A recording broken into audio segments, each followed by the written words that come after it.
ఎవరి పేరుతో మార్చేశారు, అయిపోయింది. దానికి లింక్ డాక్యుమెంటే లేదు. లింక్ డాక్యుమెంట్ లేకపోతే ఏంటి, ఏ విధంగా నిర్ణయిస్తావు?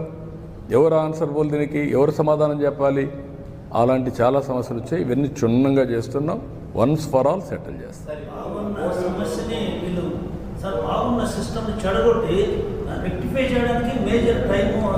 That is what I'm saying.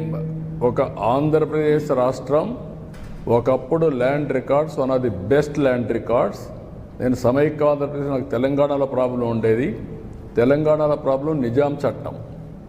అది ఒక ల్యాండ్ 10 మందికి దానం చేసేవాళ్ళు. ఆంధ్రప్రదేశ్ చట్టం బ్రిటిష్ చట్టం, ఇది స్ట్రిక్ట్గా ఉండేవాళ్ళు. అందుకే ఒరిజినల్గా మీరు చూస్తే, నేను చిన్నప్పుడంతా కూడా మీరు కూడా చూసి ఉంటారు, జమాబందీ ఇవన్నీ పెట్టి ఊర్ల వారీగా మీటింగులు పెట్టి, కేఎం విఎం మీటింగులు పెట్టి, ఎంఆర్ఓ ఆఫీసులో ఆర్డీఓ అప్పుడు తహసీల్దార్ ఉండేవాడు, తహసీల్దార్ ఆఫీస్కి వచ్చి అవన్నీ సెటిల్ చేసేవాడు.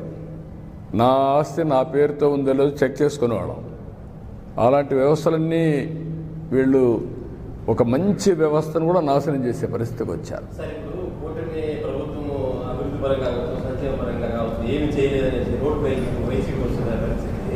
ఫర్ ఎగ్జాంపుల్ మా ఊరు, మా రోడ్డు తీసుకుంటే ఎంతో డెవలప్ అయింది ఆ 5 ఏళ్ళ పీరియడ్కి ఇప్పటికి ఏడాదిలో. అది సంక్షేమ పథకం. ఇవన్నింటినీ ఎందుకు మనం ప్రజల ముందు తీసుకుని గతంలో ఎట్లా ఉంది, ప్రజల్లో వెళ్తున్నారు కదా, ప్రచారం కావచ్చు, తప్పుడు ప్రచారం జనాల్లోకి వెళ్తుంది అంటున్నారా? మీరు చేసే ప్రచారం వెళ్తుందా? నేనేమంటానంటే, తప్పుడు ప్రచారం తాత్కాలికం, చేసిన పని శాశ్వతం. చేసిన పనిని ప్రజల్లోకి తీసుకుపోవాలి, దాంట్లో సెకండ్ థాట్ లేదు. కొంతమంది, నేను నా రాజకీయ జీవితంలో ఎప్పుడు కూడా రాజకీయం ఫేక్ ఫెలోస్తో రాజకీయం చేయాల. వీళ్ళు ఫేక్, అవాస్తవాన్ని వాస్తవం చేయడానికే ప్రయత్నం చేస్తారు. ఒక కేస్ స్టడీ మీ అందరికీ.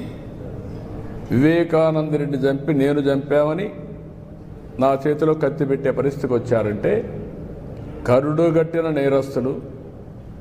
అంతేకాకుండా అవినీతిలో కూడా మామూలు అవినీతి కాదు, ఆర్థిక ఉగ్రవాదులు చేయని అవినీతి చేసే పరిస్థితికి వచ్చారు. నిన్న చూడండి, ఏదైతే అతను సింగయ్య వాళ్ళ కార్యకర్త వచ్చాడు, కారు కింద పడ్డాడు, క్లియర్గా ఉంది. మానవత్వం అంటే ఏం చేసి ఉండాలి? మీరు వాడిని హాస్పిటల్కి తీసుకెళ్ళాలి కదా. తర్వాత ఏం జరిగిందో అది వేరే విషయం. కనీసం మనం దారిలో పోతూ ఉంటే ఒక యాక్సిడెంట్ జరిగితే మనం ఏం చేస్తాం? కనీస బాధ్యత, సామాజిక స్పృహ, ఇమ్మీడియట్గా దిగుతాం. మానవత్వంతో అతన్ని సేవ్ చేయడానికి ప్రయత్నం చేస్తాం, హాస్పిటల్ తీసుకుపోతాం, ఏం చేయాలో అన్నీ చేస్తాం. సో మెనీ సార్లు, ఎన్నోసార్లు నేను దారిలో పోతా ఉంటే యాక్సిడెంట్ అయితే నా అంబులెన్స్ ఇచ్చి